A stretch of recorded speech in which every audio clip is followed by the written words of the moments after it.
Hello दोस्तों, आज हमारे पास एक ये गेमिंग मशीन आया हुआ है जिसमें कि प्रॉब्लम ये हो रही है कि ये चलते चलते बंद हो जाता है कभी कभी। तो और कभी कभी ऐसा भी होता है कि ये ऑन ही नहीं होता। तो हमने इसमें जो डायग्नोस किया, इसमें प्रॉब्लम ये पाया हमने कि इसका पहले तो सर्विस हमें करना पड़ेगा, सर्विस करके टेस्ट करना पड़ेगा। उसके बाद हमें देखना पड़ेगा कि क्या तब ऐसी प्रॉब्लम आ रहा है या नहीं आ रहा है। अगर उसके बाद भी ऐसा प्रॉब्लम आ रहा है तो इसका मदरबोर्ड या फिर ग्राफिक कार्ड से प्रॉब्लम हो सकता है।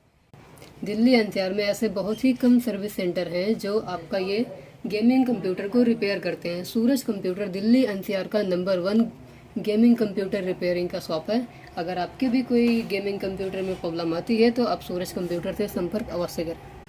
ये देख सकते हैं कि इसमें एक 8 GB का ग्राफिक कार्ड लगा हुआ है जो टक्का। इसमें मदरबोर्ड जो लगा हुआ है वो लगा हुआ है 970 प्रो गेमिंग ऑरा का, और इसमें 4 रैम लगा हुआ है। आप देख सकते हैं 8 8 GB का इसमें 4 रैम लगा हुआ है। अगर आपके भी कंप्यूटर में कोई प्रॉब्लम आती है तो आप सूरज कंप्यूटर से संपर्क कर सकते हैं।